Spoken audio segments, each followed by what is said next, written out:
I am making an updated fossil deck profile. I finally managed to get around to putting this deck together since I got everything for it. Which, ironically, the hardest thing for me to hold up was 3 copies of Mathematician, which I found odd.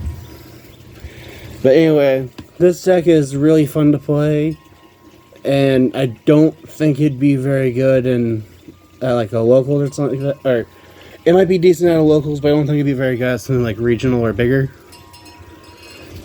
Mainly because of the current meta deck being Kashtira and this deck being Grave Reliant. If you're trying to play a meta deck, I don't recommend Fossil. But if you're looking for a fun deck, Fossil is very much a fun deck. And I will go ahead and get into the deck profile now.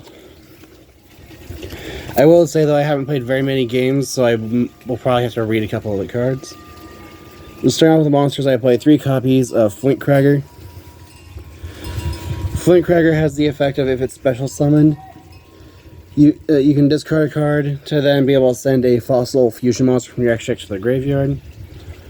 Which, some of the Fossil cards do have a great effect. And then, it also has the effect of, you can send this card you control from your field to your graveyard to then burn your opponent for 500 points of damage. And then if Fossil Fusion is in your graveyard, you can return to your graveyard one of your banished cards that is Fossil Fusion or mentions it. So you have a banished Fossil Fusion monster because of how it says it has to be summoned with Fossil Fusion. Then you can put it back in your graveyard. So because of that, I feel like Flintcragger is a very good 3 of. Then I play 3 copies of Mathematician. Mathematician has the effect of, if it's destroyed in battle, you draw a card. But that's not the important part. The important part is, if it's normal summoned, you can send a level 4 or lower monster from your deck to the graveyard. And honestly, the fact that Mathematician is not a once per turn made me think about playing double summon this deck. Just because you normal summon Mathematician, dump something, summon a second one, dump another thing. But then I realized, what are the odds of me having both double summon and 2 Mathematicians in my hand? Then I play 1 copy of Shell Knight. Shell Knight has the effect of, if it's normal summon, you can change it to defense position, and if you do, inflict 500 damage to your opponent. And then it also has the effect of, if this card is destroyed at battle or sent to the graveyard by a card effect, you can add 1 level 8 or 1 level 8 rock monster from your deck to your hand. Or if Fossil Fusion's in your graveyard, you can special summon it instead. I don't use that effect because I don't play any level 8 rock monsters. Mainly because I just don't have them. No one seems to have them, and I'm not willing to order any level 8 rock monsters. And then it says for the rest of the turn, you cannot activate cards or effects with the same name as that card. You can only use each effect to show that once per turn. So the main thing this is in this deck for is in case I go to time, and it's my main phase, so I can just summon it, switch to defense, and burn for 500. If you don't want to play Shell Knight, then take it out for a card like Monster Reborn or Harpy's Feather Duster. But if you do want to play Shell Knight, then there's a one-of spell that I would suggest replacing with a level 8 rock monster of your choice. Next, I play 3 copies of Fossil Dyna Pachycephalo. This card has the effect of, if it is flipped face up, destroy all special summon monsters on the field, and then neither player can special summon monsters. So it's just in here so that if you make a board, you can summon it. Or if you know you're going to be able to break your opponent's board, you can also summon it to then make it so that they can't reestablish a new board. Then I play 3 copies of Weathering Soldier. Weathering Soldier has the effect of, if it is destroyed a battle or sent to the graveyard by card effect, you can add a Fossil Fusion or a card that specifically mentions Fossil Fusion. It's text, except for Weathering Soldier, from your deck to your hand. And then you can only use that effect of Weathering Soldier once per turn. And then once per turn during your end phase, the card loses 600 attack points.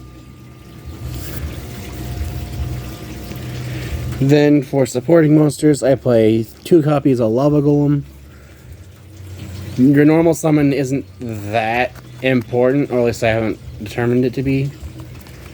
So being able to give your opponent tribute to your opponent's monsters, such as Arise Heart and Shangri-Ira. I give your opponent a loggle might find to be worth it. True, they get a level 8 body with 3,000 attack, but it does cost them 1,000 life points during their standby, which in time can matter. Then I play 3 copies of Effect Veiler. This can only be activated during your opponent's main phase, but you discard it, target opponent's effect monster, negates effects. Then I also play 3 copies of Ash Blossom and Joyous Spring. This is just a generic hand trap that's very good right now. So, yeah. For the spells, I play 1 copy of Foolish Burial.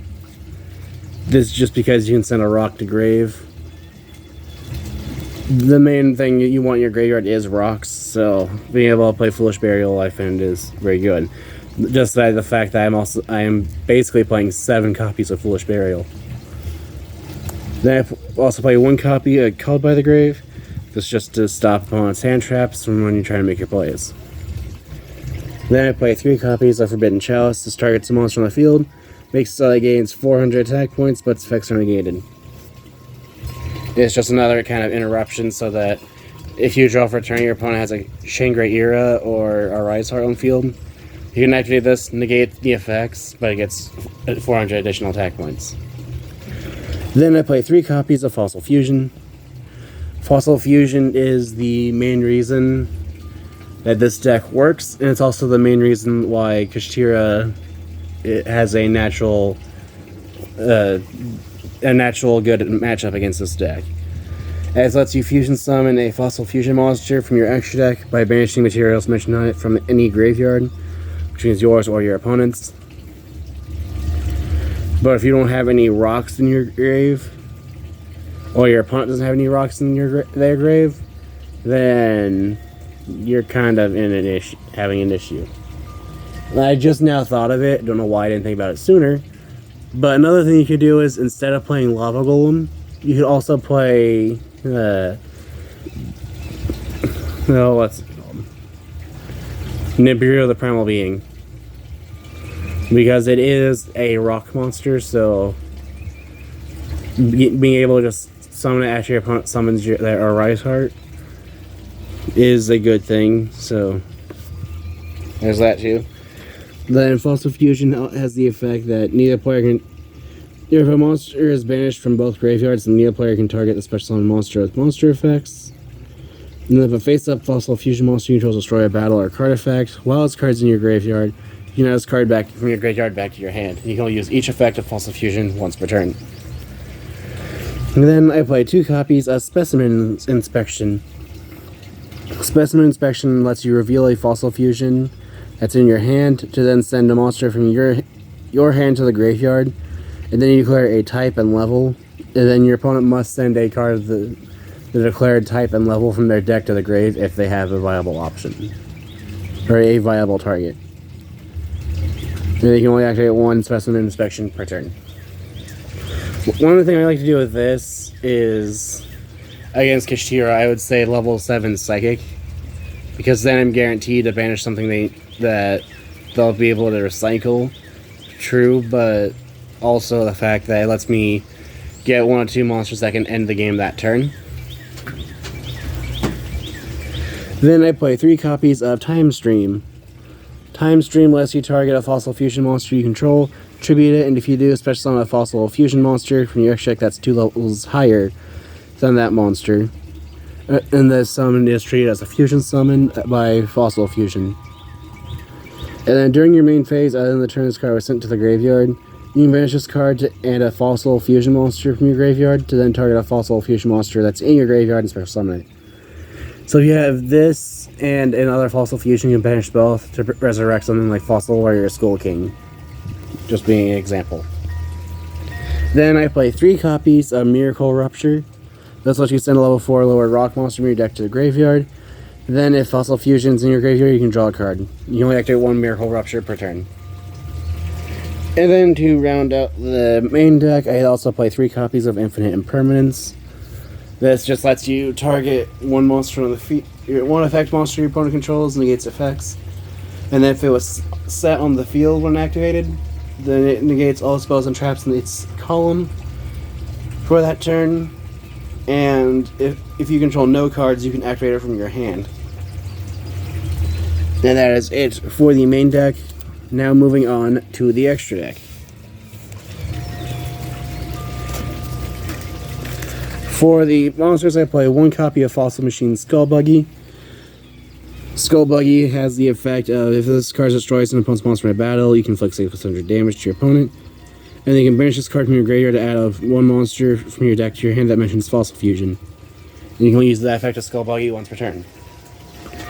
Then I play two copies of Fossil Warrior Skullbone. Fossil Warrior Skullbone has the effect of, it can make 2 attacks on monsters during each battle phase. And then you can banish this card from your graveyard to add one time stream from your deck to your hand. And you only use this effect of Fossil Warrior Skullbone once per turn. Then I play one copy of Fossil Dragon Skullgar. Skullgar has the effect of, it must be first be special summoned with Fossil Fusion. And it, unlike the other 3 so far, unlike the Fossil Warriors and Fossil Machines, the Fossil Dragons do require you to use monsters from your opponent's graveyard, which is why I don't play as many of them as I do the others. Whereas you can summon Fossil Warrior Skullbone or Skullbuggy by using a rock and a level 4 lower monster from any graveyards, but Skullgar has to be a rock and level 4 lower monster from your opponent's graveyard. But it has the effect that if it attacks a monster in defense position, inflicts piercing battle damage. And then you banish this card from your graveyard to add a Fossil Fusion from your deck to your hand. You only use each effect of Fossil Dragon Skullgar once per turn. Then I play 2 copies of Fossil Machine Skullwagon. Skullwagon just requires a rock and level 5 or 6 monster. It gets 2 attacks on monsters during each battle phase, and this card destroys a monster at battle, inflict 800 damage to your opponent. And then you can banish this card from your graveyard, target a spell or trap on the field, destroy it. You can only use each effect of Fossil Machine Skullwagon, or you can only use that effect of Fossil Machine Skullwagon once per turn. So if it destroys the monster, you can keep inflicting 800 damage, but you can also banish, you only use its banish from grave effect once per turn. Then I play 3 copies of Fossil Warrior Skull Knight. Skull Knight's the usual monster you'll send to the grave with monsters like Flint Cragger. The Fossil Warrior Skull Knight has the effect of, as same summoning requirements as Wagon, but it also has the effect if it attacks a defense position monster, inflict piercing damage. And then if it destroys a monster at battle, you can activate its effect so it can attack again. Or, yeah, you can attack again, so if it only has one monster, it's going to attack that monster, inflict piercing, and then you can activate its effect so it can attack directly. And then you can banish it from your graveyard, target a monster on the field, destroy it. You can only use this effect of Fossil Warrior Skull Knight once per turn. Then I play 2 copies of Fossil Machine Skull Convoy. Skull Convoy requires a rock monster in your graveyard and a level 7 or higher monster. But this card has the effect of, it must be fusion summoned with Fossil Fusion, which so far every Fossil Fusion monster has had that effect. But it has the effect of, it can attack all monsters, all monsters. While you control this fusion summoned card, all monsters your opponent controls lose attack equal to their original defense. This card can make up to 3 attacks on monsters during each battle phase. When this card destroys an opponent's monster at battle, inflict 1,000 points of damage to your opponent. This is mainly in here just because it is one of the 3 boss monsters. I say that, but really there's 6. But also, just because, again, it's more damage that you can inflict. So if you're getting down or close to time, you can use Skull Convoy. Then I play 2 copies of Fossil Warrior Skull King. Skull King has the effect of, if it attacks a defense position monster, inflict piercing battle damage. During your opponent's turn quick effect, you can target one monster in your opponent's graveyard, discard a card, and if you do, special summon that monster to your field. And you can only use this effect of Fossil Warrior Skull King once per turn. And it can also make a second attack during each battle phase. Skull King is in here again because it gives you an additional body you can use to defend yourself or use for whatever purpose you might want to. But I mainly just like it because you can use it so that if your opponent tries to resurrect a monster to their field or add a card from their graveyard back to their hand, you can just go, no, that's mine now. And then my favorite monster in this deck is 2 copies of Fossil Dragon Skullgios. Skullgios works well with the card I'm actually siding with this deck, which is Book of Eclipse and Book of Moon. But Fossil Dragon Skullgios has the effect of must be fusion summoned off Fossil Fusion, and it requires a rock monster and a level 7 or higher monster in your opponent's graveyard. But it has the effect of before damage calculation, if this card battles an opponent's monster, you can switch the current attack and defense of that opponent's monster until the end of the damage step. And if this card attacks a defense position monster, inflict piercing battle damage. And then if this fusion summon card battles an opponent's monster, any battle damage it inflicts to your opponent is doubled. So basically, if you attack a monster that has 3,000 attack and 0 defense, you can have it switch to defense, have it attack, and it'll deal 7,000 points of damage instead of just 35 with its piercing. But again, Fossil Dragon Skullgios is still one of my favorite monsters. It's just really good with one of the side deck cards, which is another reason why I love those cards in another deck, which is a Red Dragon Archfiend. Just because it gives the original Red Dragon Archfiend a purpose in that deck. But that is the end of my Fossil deck profile. If you have any ideas what I can do to improve the deck, any ideas what I can do, or any ideas what I do, any ideas of decks that can be made in the future, or decks that actually face each other, feel free to comment down below. Thanks for watching. And the only other thing I would change with this deck, that I just now remembered I hadn't said, is I would add an Adamantipator engine, just because they're a quick way to be able to get rocks on field and into the grave, and be able to support the Fossil Fusion monsters. Anyway, thanks for watching.